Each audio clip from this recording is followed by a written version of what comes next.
وبرکاتہ۔ زندگی یہ نہیں ہے کسی کے لیے، زندگی ہے نبی کے لیے، نا سمجھ مرتے ہیں زندگی کے لیے، جینا مرنا ہے سب کچھ نبی کے لیے۔ مومن وہ ہے جو ان کی عظمت پہ مرے دل سے، تعظیم بھی کرتا ہے نبی تو مرے دل سے۔ آج ہم یہاں میسور ڈی سی آفس میں آئے ہیں، شہر کے تمام علماء اہل سنت، مقتدر علماء اہل کرام یہاں پر تشریف لائے ہیں، ایک اہم سلگتا ہوا مسئلہ لے کر کے جو ہمارے جانوں سے زیادہ عزیز ہے، ہمارے آقا کریم صلی اللہ تعالیٰ علیہ وسلم کی شان میں توہین کی گئی ہے۔ اس توہین کے خلاف ہم نکل کر سڑکوں پر آ گئے ہیں۔ یہاں ڈی سی آفس میں یہ سارے علماء تشریف لائے ہیں، سارے علماء کرام یہ کمپلینٹ دینے کے لیے۔ پولیس اسٹیشنوں میں ہم جو ہے جا کر کمپلینٹ دے دے کر تھک چکے ہیں، لہٰذا میسور کے ڈی سی صاحب کے پاس آئے ہیں تاکہ ہماری بات گورنر صاحب تک پہنچائی جائے اور گورنر صاحب جو ہے مرکزی حکومت تک پہنچائے۔ اس لیے ہم ڈی سی صاحب کے پاس ریکویسٹ لے کر آئے ہیں تاکہ غازی آباد کا رہنے والا داسنا مندر کا پاکھنڈی پوجاری یتی نرسنگ آنند سرسوتی نے پھر سے ہمارے نبی کی شان کی گستاخی کی ہے اور ایسے نازیبا جملے لیے ہیں کہ جس کو سننا بھی ہم گوارا نہیں کر سکتے۔ ہمارا آقا کی شان میں بار بار گستاخی کی جا رہی ہے۔ حکومت ہندوستان یہ دعوے کر رہی ہے کہ ہم کامیاب ہیں اس حکومت میں، مگر ہم حکومت ہندوستان کو یہ بتانا چاہتے ہیں کہ تمہاری حکومت کامیاب نہیں ہے، کیونکہ مسلمانوں کے ساتھ جو ہے ناانصافی کی جا رہی ہے اور نئے نئے قانون لائے جا رہے ہیں۔ ہم حکومت ہند سے مطالبہ کرتے ہیں کہ گستاخ رسول کے خلاف سخت سے سخت بلکہ سزائے موت کا قانون بنایا جائے، ہندوستان میں یہ قانون لایا جائے کہ دوبارہ پھر ہمارے نبی کی شان میں کوئی گستاخی نہ کرے۔ لہٰذا ہم گزارش کرتے ہیں کہ حکومت ہند سے یہ نیا قانون لایا جائے، گستاخ رسول کو سزائے موت دی جائے، یتی نرسنگ آنند سرسوتی کو فوراً سزائے موت دی جائے۔ اسے اریسٹ کر اسے چھوڑ دینا یہ نہیں ہے، ہم اس پر راضی نہیں ہیں، ہم اس پر خاموش نہیں بیٹھیں گے۔ میں نے ابھی پہلے بھی کہا تھا کہ آج ہم ڈی سی صاحب کو یہ دینے آئے۔ ڈی سی صاحب دسہرے کی مصروفیات میں ہیں، تحصیلدار صاحب کے پاس ہم نے دے دیا ہے، انہوں نے میل کر دیا ہے، یہ بات گورنر صاحب تک پہنچائی جائے گی، ذمہ داری لی گئی ہے۔ ہم اس کے بعد خاموش نہیں بیٹھیں گے، ہم پولیس کمشنر صاحب کے پاس بھی جا کر ہم کمپلینٹ کریں گے۔ اس کے علاوہ لائروں سے بھی ہم بات کر رہے ہیں، ہائی کورٹ میں اس کے خلاف ہم مقدمہ کرنے کی بھی تیاری میں لگے ہوئے ہیں۔ ہم پیچھے پڑیں گے، جو ہمارے نبی کی شان میں گستاخی کرے، چاہے غیر مسلم پاکھنڈی پوجاری بھی کرے یا کوئی مسلمان نام کہلانے والا طارق مسعود جیسا جاہل بھی کرے، ہم اس کے خلاف بھی اپنی آواز بلند کر کے رہیں گے، ہم خاموش بیٹھنے والے نہیں۔ آج جس طرح سارے علماء کرام جمع ہیں، کون علماء کرام؟ جی یہاں پر پورے علماء کرام موجود ہیں۔ جامعہ ٹیپو سلطان سے حضرت علامہ مولانا مفتی سجاد حسین صاحب تشریف لا چکے ہیں، دارالعلوم عزیزیہ سے مولانا انوار احمد نظامی صاحب تشریف لا چکے ہیں، حضرت مولانا شبیر حسن حشمتی صاحب تشریف لا چکے ہیں، وزیر اعظم مرکز اہل سنت و جماعت کے حضرت مولانا جاوید جمالی صاحب تشریف لا چکے ہیں، اور شاہی امام حضرت بارگاہ حضرت ٹیپو سلطان شہید رحمۃ اللہ تعالیٰ علیہ کے خطیب امام حضرت قاری عنایت الرحمن صاحب تشریف لا چکے ہیں، اور دیگر بہت سارے علماء ہیں، بہت سارے علماء ہیں۔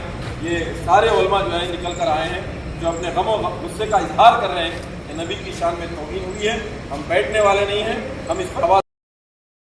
السلام علیکم ورحمۃ اللہ تعالی وبرکاتہ۔ اعوذ باللہ من الشیطان الرجیم، بسم اللہ الرحمن الرحیم، وللہ العزۃ ولرسولہ، آمنت باللہ صدق اللہ العظیم۔ برادران اسلام، آپ حضرات کو معلوم ہے کہ ہندوستان کے حالات کیسے ہیں۔ آئے دن کچھ نہ کچھ شر پسند افراد ہمارے آقا صلی اللہ علیہ وسلم کی شان میں، بزرگان دین کی شان میں گستاخیاں کرتے ہیں، جبکہ ہندوستان ہمارا جمہوری ملک ہے، اس میں ہر مذہب اور ملت کے ماننے والے کو اپنے اپنے مذہب پر مکمل طور پر عمل کرنے کی آزادی ہے۔ کسی کے مذہب میں رکھنا اندازی کرنے کی ہماری حکومت ہند کا دستور اجازت نہیں دیتا ہے۔ اس کے باوجود بھی حکومت ہند کے دستور کے خلاف بہت سارے شرپسند عناصر ہمارے آقا سید عالم صلی اللہ علیہ وسلم کی شان میں گستاخیاں کرتے ہیں۔ ابھی مولانا عبدالسلام صاحب نے بتایا کہ ہم سب کچھ برداشت کر سکتے ہیں مگر اپنے آقا کی شان میں گستاخی برداشت نہیں کر سکتے۔ اعلیٰ حضرت امام رضا محدث بریلوی رضی اللہ تعالیٰ عنہ نے اسی لیے بڑی پیاری بات ارشاد فرمائی ہے۔ وہ ارشاد فرماتے ہیں کہ تو جہاں بھی تیرے نام پر میں جاں فدا، نہ ایک جاں تو جہاں فدا، تو جہاں سے بھی نہیں جی بھرا، کروں کیا کروں جہاں نہیں۔ ہم اہل سنت و جماعت کے ماننے والے اپنے نبی کے نام پر